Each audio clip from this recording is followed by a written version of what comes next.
Hi guys, welcome back to the channel. So today's video we are finishing off the last of Slurry for the year. The Slurry ban comes into effect from tomorrow, and we've got a very small amount of Slurry just to get out. We've the smallest tank in the yard. On the very first shed that we ever built has some Slurry in it. So it wasn't even full, it only had, I did take some Slurry out of it, I mixed it and took Slurry out of it early in the year. There was cattle in then for a few months after. It was near enough empty down at the beginning of the year. It was filled back up. It was about 3/4 full. I put 2 loads of water into it, so it should be nice and watery. There's only, I'd say, about 6 loads in it, so it's not going to take us too long. We'll get it done now this afternoon. We had a little bit of rain yesterday, Sunday. From about Sunday afternoon, it was quite wet and windy, and today, Monday, we had a little bit of rain this morning, but it has eased off. It's not too bad at all, and the rain now is basically more or less finished now for the next, I think it's 4 days. There might be a couple of light showers this evening, but nothing we're talking about. So yeah, I mixed the tanks as you've seen now. We got them mixed up and sorted, so it's tomorrow to get some Slurry out and get this finished, and that should be us good to go then for winter. Winter 24 into early 25. So let's get slurrying. So we're well up and running here now at this stage. A few wee drops falling on the window, it's just clouded over again a little bit, but that's not going to do very much. A little bit of an issue. Tanker hasn't been used since last, well, I don't know, second gut silage, probably the last time it was used. So yeah, so it's probably up on heading for a couple of months ago, 7 weeks ago anyway. And the problem with that is that we've had some very dry weather, some hot weather, you may remember, during harvest, and that would have played its toll in drying out some of the Slurry that was in the tanker. So when I went to use the first of the Slurry that I took out of the tanker, it wouldn't come out through it. So only happened to me once before that. Last year it happened to me. Something similar again. Tanker was sitting for a few months. So what I done was I splash plated on. There's 2 little paddocks just around my own house. Splash plated on those, and just to see what the Slurry was like. And the Slurry was watery because I'd added water to it. I knew it would be, so I knew there'd be no problem when it went through the dribble valve. I've just come out into this field, and what I've done was I built up the pressure, suction pressure, or suction should I say, right up, then built up to, I suppose built up to over half a bar, 3/4 of a bar of suction pressure, which is quite a bit of suction pressure, and just put the macerator going and flicked it open and closed a few times, and you can see the pipes all shaking where I was trying to suck whatever was blocking it back into the tank. So done that probably half a dozen times, let the pressure off, built up, or let the suction pressure off, built up the normal pressure, and it just straight away the Slurry came out. So whatever it was, it must have been back up near the macerator rather than in the pipes themselves. So yeah, at least it's all cleared. So I'll be back in normal spreading action at the minute. Yeah, so this is load number 3. I'd say I've only got about 3 left. So it's about 3 acres in the 2 paddocks around my house.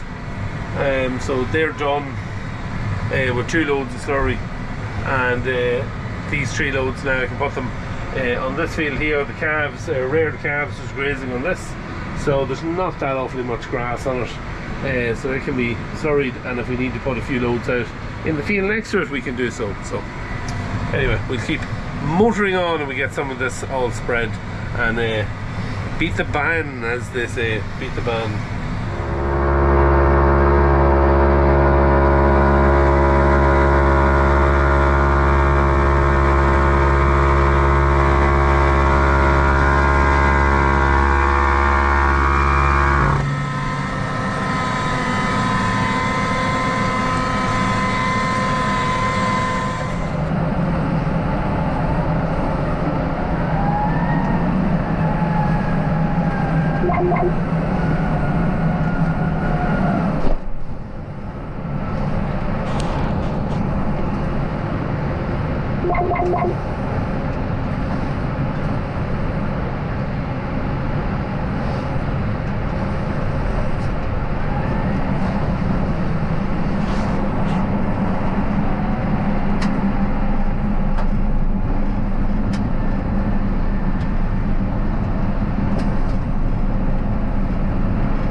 Jumping. So we're nearly there. We'll let it just suck away there for a minute and see. It might get an extra little bit of slurry out of the tank. This is actually a rolling shed here, this side, and the tank in this is only about 6.5 feet deep, so it's not very deep. So we want to get as much out as we can. We usually put our weanlings in here, so when they're weaned off the cows, they're put in here. So the youngest stock was in here, and they don't do as much slurry anyway, so it usually ties them over until around mid-January, maybe early February. You might have to start then and think about having to mix it, or taking some loads out of it. So yeah, but yeah, good to have it done. We've got it washed out over the last week or so. Peter has been off, he's washed this out, and the other shed over the far side has been washed out. All that's left to be done now is the feeding passage and the slats over that side. So the shed is almost ready for cattle to get into as well. So yeah, I think that's nearly got enough stuff and done, so we'll finish it off at that.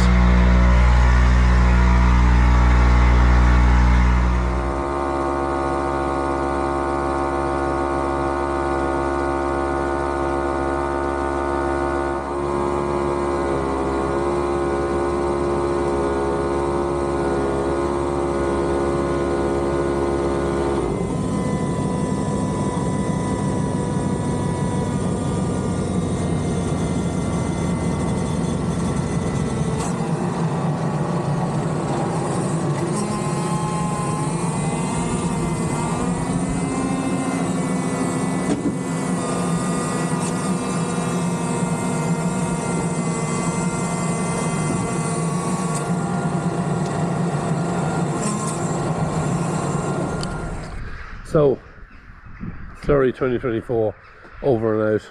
Thank God. I'm never sorry to see it finishing up, to be honest, because even though you like to get at it in the springtime, you know, you've spent maybe 3 months, 4 months without doing a whole pile of field work, 3 months anyway, just feeding cattle and stuff in the yard. So you're glad to get out and get a bit of field work done and a bit of slurry spreading, and you know, it's just one of those early jobs that you can do. By this time of the year, we've spread a lot of slurry all year, and just be sick of it. You'd be glad to get a bit of a break from it. So yeah, slurry finished, done for the year. The other thing that we are not done with is ploughing and drilling. We've been working at that over the last week. We've done a few days last week, and it's got all our dung out early in the week, and started ploughing and got a few days drilling done. So we have about 35 acres, I'd say, roughly done at the minute before the rain come on Thursday and stopped proceedings. we got a bit more done on Friday. We had some rain on Thursday, but ground conditions were still good enough we could plough and still drill away on Friday and even on Saturday. So it was more or less Friday and Saturday we were done most of the drilling. But yeah, got on well at it. 35 acres done. We still have about 40 acres left to do, or just over 40 acres. So plan is to get ploughing with that in the morning, and we've got 3 good dry days now, one after another, and we hope to by Thursday evening be more or less done with the winter barley. We will have winter wheat to go in, but that's not going to be for could be about 3 weeks. Some of it is where our maize is growing, so it'll have to be cut before we can do anything there, and the rest then there is potatoes in some of the ground. So yeah, but the ground that they're in is very dry ground, so we're not too worried about it. If it gets once we have what's in it harvested off it, we'll be able to get straight in, plough it and drill it. So yeah, that's kind of where we are. We've 35 acres in. I'm going to continue on over the next few days. So the next video you will see will be ploughing and drilling, and hopefully getting through that at a nice rate of knots. So yeah, that's today's video. Slurry over and out for 2024. If you haven't already subscribed to the channel, don't forget to hit the sub button, leave a like on the video, comment down below if you have any questions. Thanks very much for watching as usual, and we'll see you in the next video.